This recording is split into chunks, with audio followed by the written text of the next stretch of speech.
तर मित्रांनो, तुम्हाला सर्वांनाच या ठिकाणी चांगल्या पद्धतीने माहिती आहे की इंजिनिअरिंगच्या आणि पॉलिटेक्निकच्या मुलांना फायनल इयरला सेमिस्टरला एक प्रोजेक्ट या ठिकाणी बनावा लागतो। त्यामध्ये तुम्हाला एक मॉडेलसुद्धा बनावं लागतं आणि मॉडेलच्या सोबत तुम्हाला या ठिकाणी काय करावं लागतं, मॉडेल प्लस तुम्हाला त्या ठिकाणी मॉडेलच्या सोबत एक रिपोर्ट तुम्हाला या ठिकाणी बनवावा लागतो। ओके, तो मॉडेल आणि तो प्रोजेक्ट कशा पद्धतीने बनवायचं त्याची ऑल इन्फॉर्मेशन आपण या व्हिडिओमध्ये बघणार आहे। तर मित्रांनो, या ठिकाणी नमस्कार, मी पवन टेक्निकल यूट्यूबवाला यूट्यूब चॅनलमध्ये तुमचं सर्वांचं मनपूर्वक स्वागत करतो।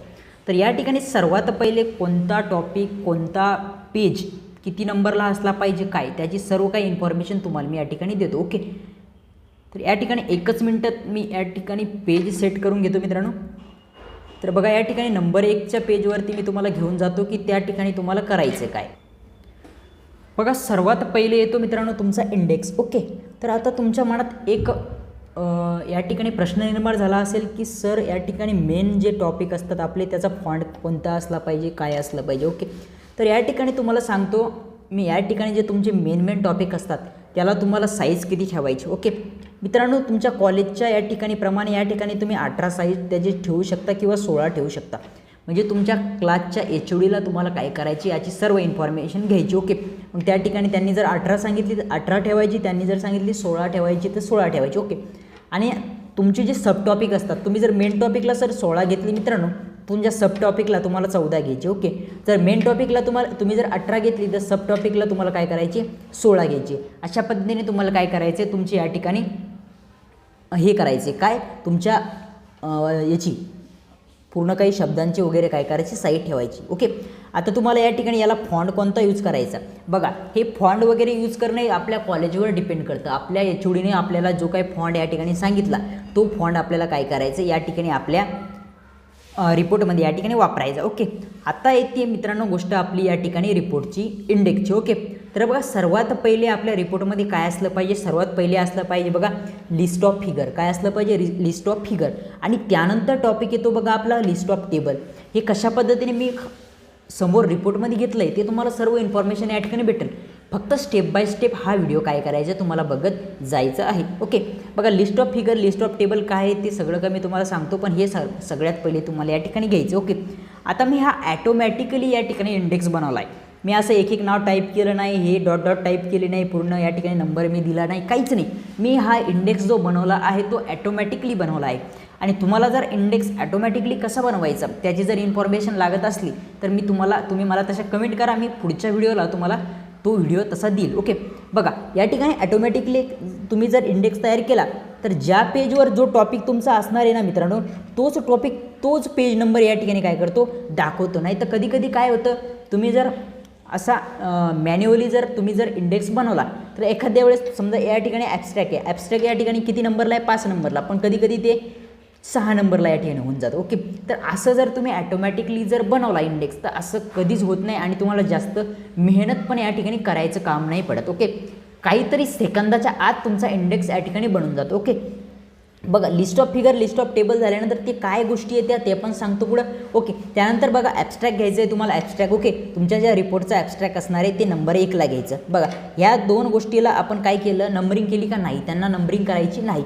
नंतर आला तुमचा ॲब्स्ट्रॅक्ट। ओके, ॲब्स्ट्रॅक्ट घ्यायचं आहे नंबर 1ला। नंतर बघा ॲब्स्ट्रॅक्ट इंट्रोडक्शन, बघा प्रॉब्लेम्स। ओके, बघा या ठिकाणी काय माहिती का, तुमच्या याच्यामध्ये रिपोर्टमध्ये तुम्हाला 3 नंबरचा टॉपिक घ्यायचा हा प्रॉब्लेमचा। ओके, आणि त्यानंतर मग मेथडॉलॉजी। ओके, मेथडॉलॉजी पण एक टॉपिक असतो, तुम्हाला त्याची सगळी काही गुगलला इन्फॉर्मेशन भेटते। तुमचा जर टॉपिक तुम्ही सर्च आउट केला तर त्या ठिकाणी तुम्हाला त्याची सगळी काही इन्फॉर्मेशन भेटते। ओके, लिटरेचर सर्वे म्हणजे तुम्ही तुमचा प्रोजेक्ट म्हणजे तुमचं मॉडेल बनवताना वगैरे वगैरे तुम्ही काय सर्वे केला, त्यातून तुम्हाला कोणत्या गोष्टी भेटल्या, कोणत्या तुम्ही इग्नोर केल्या, कोणत्या घेतल्या। ओके, ते सगळं काही येतं तुमच्या लिटरेचर सर्वेमध्ये। नंतर वर्किंग, बघा वर्किंगमध्ये तुम्ही आपलं मॉडेल बनवण्याचं वर्किंग वगैरे सगळं काय, मग त्यातमध्ये बघा सगळे तुम्हाला जे काही टॉपिक त्या ठिकाणी भेटतात ते सगळे तुम्हाला त्या ठिकाणी घ्यायचे। ओके, बघा या ठिकाणी मी सॉफ्टवेअरची, हार्डवेअरची सगळी इन्फॉर्मेशन, त्यानंतर त्याचे डायग्राम वगैरे काही त्या या ठिकाणी घेतली आहे। ओके, मग हे तुम्ही तुमच्या मनाने घेऊ शकता, या ठिकाणी तुम्हाला कोणते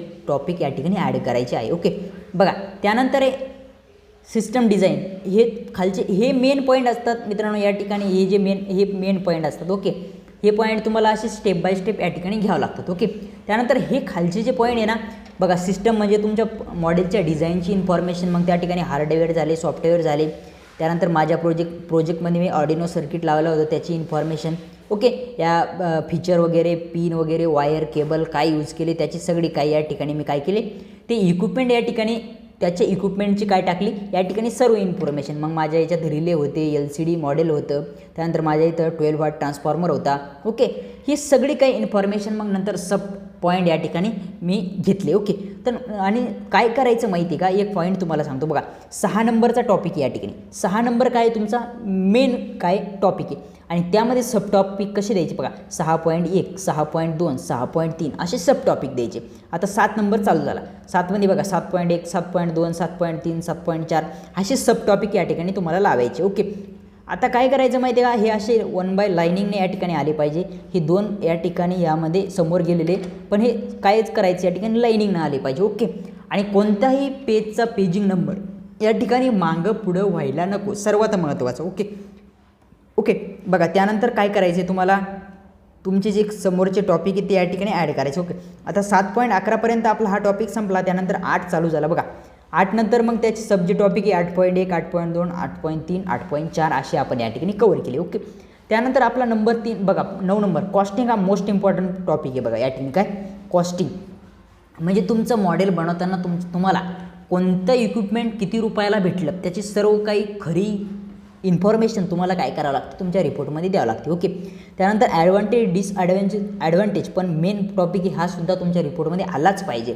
ॲप्लिकेशन पण मेन आहे बघा. फ्युचर स्कोप हा पण तुम्हाला गुगलला त्याची इन्फॉर्मेशन सगळी भेटून जाईल, हा पण मेन टॉपिक आहे. आणि कन्क्लुजन सगळ्यात मोस्ट इम्पॉर्टंट आणि रेफरन्स म्हणजे तुम्ही तुमचा मॉडेल बनवताना कुठून इन्फॉर्मेशन भेटली, काय काय इन्फॉर्मेशन तुम्ही घेतली, तुम्ही कसं ते हँडल केलं. ओके, तुम्हाला कोणाची मदत त्या ठिकाणी भेटली ते सगळं काही तुम्हाला त्या ठिकाणी बघायचं आहे. ओके, आता इथून पुढं आपला काय झाला, आपला या ठिकाणी इंडेक्स झाला.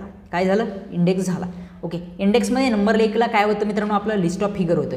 लिस्ट ऑफ फिगर अशा पद्धतीने तुम्हाला टाकायचं आहे. लिस्ट ऑफ फिगर म्हणजे काय माहिती का बघा, आता मी काय केलं आहे, प्रोजेक्टचा फोटो माझ्या रिपोर्टमध्ये कुठेतरी अवेलेबल आहे, तो किती नंबरला आहे, 15 पेज नंबरला आहे. असं या ठिकाणी करायचं आहे बघा. 1.2ला आता माझी सर्किट डायग्राम आहे ती 16 पेज नंबरला आहे, ती मी या ठिकाणी टाकलं. नंतर ऑर्डिनो सर्किटची डायग्राम आहे ती किती पेज नंबरला आहे, 21 पेज नंबरला आहे, ते मी या ठिकाणी टाकलं. त्यानंतर रिले आला, LCD मॉड्यूल, या ठिकाणी जेवढ्या डायग्राम यूज केला त्याचे नाव या ठिकाणी टाकून घेतले आणि त्याची पेजिंग या ठिकाणी समोर करून घेतलेली आहे बघा, तुम्ही या ठिकाणी बघू शकता. ओके, अशा पद्धतीने काय करायचं माहिती का तुम्हाला, या ठिकाणी तुमचा प्रोजेक्ट डिझाईन करायचा. ओके, हे झालं तुमचं लिस्ट ऑफ फिगर. आता लिस्ट ऑफ टेबल म्हणजे असंच तुमच्या प्रोजेक्टमध्ये टेबल जे तुम्ही यूज केले ते किती टेबल यूज केले, कसे यूज केले ते सगळं. आता लिस्ट ऑफ टेबल या ठिकाणी दिसतो. माझ्या रिपोर्टमध्ये या ठिकाणी एकच टेबल अवेलेबल आहे, तो कशाचा आहे बघा, कॉस्टिंगचा टेबल आहे. ओके, आणि तो किती पेज नंबरवर आहे, 17. आणि हे जे टॉपिक आहे ना सेपरेट पेजवर घ्यायचं.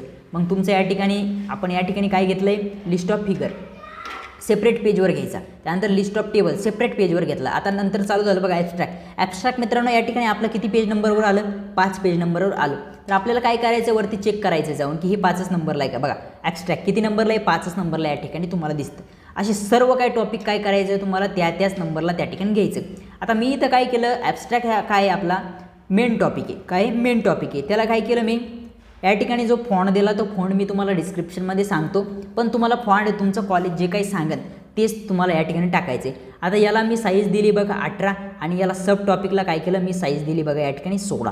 अशा पद्धतीने तुम्हाला तुमचं कॉलेज जे काही सांगेल ते तुम्हाला या ठिकाणी करायचं. नंतर काय करायचं माहिती का, मेन टॉपिक या ठिकाणी स्टार्ट झाल्यानंतर तुम्हाला काय करायची, स्पेसिंग या ठिकाणी सोडायची आहे. ओके, आणि आता ह्या 2 नावामधलं अंतर, ही जी स्पेसिंग असते ती सुद्धा तुमच्या कॉलेजच्या HODला या ठिकाणी विचारून त्यांना सगळी काही इन्फॉर्मेशन त्या ठिकाणी घेऊन या ठिकाणी काय करायचं आहे तुम्हाला ते तसं टाकायचं आहे बघा. नंबर 2चा इंट्रोडक्शनचा आहे, तो नंबरला 6 नंबरला आहे. तुम्ही त्या ठिकाणी आपल्या इंडेक्समध्ये जाऊन बघू शकता. अशा पद्धतीने एकदम साधा सिम्पल एकदम या ठिकाणी चांगल्या पद्धतीने दिसेल असं तुम्हाला काय करायचं आहे बघा. या ठिकाणी मेथडॉलॉजी आलं, या ठिकाणी तुम्हाला तुमचं या ठिकाणी काय करायचं आहे, तुमचा रिपोर्ट या ठिकाणी बनवून घ्यायचा. आणि आता शेवट एक चेंजेस तुम्हाला या ठिकाणी करावा लागतो बघा. लास्टला काय असतं तुमचा असतो रेफरन्स मित्रांनो. काय असतो रेफरन्स, तर रेफरन्सला काय करायचं माहिती आहे का, रेफरन्स सेम ठेवायचा, पण त्यामध्ये जे थेरॉटिकल पॉईंट या ठिकाणी तुम्ही ॲड करता या ठिकाणी नंबरिंगनं स्टार्ट होते, या ठिकाणी स्पेसिंग द्यायची गरज नाही आहे. ओके, आणि त्यानंतर बघा याला पूर्ण इटॅलिक करायचे. कशाला? रेफरन्सला, फक्त रेफरन्सला एवढ्या खालच्या याला तुम्हाला काय करायचं आहे? इटॅलिक करायचं आहे. कारण रेफरन्स कधी इटॅलिकमध्ये असतो. इटॅलिक म्हणजे काय माहिती का?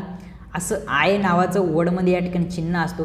आपलं अशा पद्धतीचे जे अक्षर असतं ते असं क्रॉस होऊन जातं इटॅलिक केल्यानंतर. ओके. नंतर बोल्ट वगैरे काही तसं करायचं नाही मित्रांनो. सेम तुम्हाला कॉलेज जसं सांगेल, तुम्हाला या ठिकाणी साईज काय घ्यायची ते तुम्हाला कॉलेज सांगेल. तुम्हाला ओके, फॉन्ट काय घ्यायचा ते सुद्धा कॉलेज सांगेल. ओके. नंतर ह्या 2 लाईनमधली स्पेसिंगसुद्धा तुम्हाला काय करेन? कॉलेज त्या ठिकाणी इन्फॉर्मेशन देईल. अशा पद्धतीने तुम्हाला काय करायचं? तुमचा रिपोर्ट बनवायचा आहे. आता जे स्टार्टिंगचे 3 ते 4 पेज असते मित्रांनो, कुणाचे? आपल्या कॉलेजची इन्फॉर्मेशन. त्यामध्ये आपलं सर्टिफिकेट असतं, आपल्या कॉलेजचा लोगो असतो, आपल्या HODचं नाव, आपल्या प्रिन्सिपलचं नाव असतं. ते तुम्हाला तुमच्या कॉलेजकडनं भेटेल. ओके. त्यामध्ये फक्त तुम्हाला काय करायचं? आता नवीन इयरला 2023-24, 2024-25 हे तुम्हाला ॲड करायचे. त्या ठिकाणी तुमचे नावं ॲड करायची. प्रिन्सिपल HOD चेंज झाले असेल तर त्यांचे नावं ॲड करायचे. ही सर्व नॉर्मल इन्फॉर्मेशन तुम्हाला त्या ठिकाणी ॲड करावं लागेल. बाकीची इन्फॉर्मेशन तुम्हाला ते वर्ड फाईल त्या ठिकाणी पुरवतील. ती वर्ड फाईल तुम्हाला त्या ठिकाणी यूज करायची आणि त्या ठिकाणी थोडेफार चेंजेस करायचे. बाकी तुम्हाला त्या ठिकाणी काहीच करायचं काम नाही. या ठिकाणी हे जे मी तुम्हाला या ठिकाणी दाखवलं आहे माझा रिपोर्ट, यालाच तुम्हाला ते जे 3 ते 4 पेज असतात ते या ठिकाणी लावायचे आणि हे सगळं तुम्हाला प्रिंट करायचं आहे. प्रिंट केल्यानंतर झेरॉक्स काढायचे. सर्वात पहिले काय करायचे? झेरॉक्स काढायचे आणि झेरॉक्स या ठिकाणी तुम्हाला कॉलेजला जाऊन चेक करायचे. ओके. त्यामध्ये ज्या काही चुका झाल्या असेल त्या तुमच्या PDF चेंज करायच्या आणि नंतर ब्लॅक बुक काय तुम्हाला कालच्या व्हिडिओमध्ये सांगितलं ब्लॅक बुक कशी असते. ब्लॅक बुक या ठिकाणी प्रिंट करायला टाकायची. 300, 400, 500 अशा रेटमध्ये जेवढी काही तुमची PDF असेल त्याप्रमाणे तुम्हाला तुमची ब्लॅक बुक या ठिकाणी बनवून भेटते. ओके मित्रांनो, ब्लॅक बुक बनवताना एक काळजी घ्यायची की ब्लॅक बुक या ठिकाणी चांगल्या ठिकाणी बनवा. क्वालिटी वगैरे तुम्हाला चांगली भेटली पाहिजे, जेणेकरून तुमच्या कॉलेजला या ठिकाणी तुमची HOD वगैरे तुमच्या जेव्हा रिपोर्ट चेक करतील तेव्हा त्यांना तेवढं असं चांगलं वाटेल तेवढं की नाही यांनी काम काय व्यवस्थित केलं. ओके. आणि तुम्हाला जर यावरती जर व्हिडिओ पाहिजे असेल, इंडेक्स वगैरे ॲटोमॅटिकली कसं बनवायचा ते सुद्धा तुम्हाला सांगतो. अजून जर व्हिडिओला लाईक केलं नसेल तर लाईक करा आणि आपल्या चॅनलवरती नवीन असेल तर नक्कीच चॅनलला सबस्क्राईब करा. ओके. तर मित्रांनो, या ठिकाणी आपण या व्हिडिओला पूर्णविराम देऊया आणि भेटूया अशाच एका नवीन व्हिडिओमध्ये. पुन्हा एकदा थँक्यू सो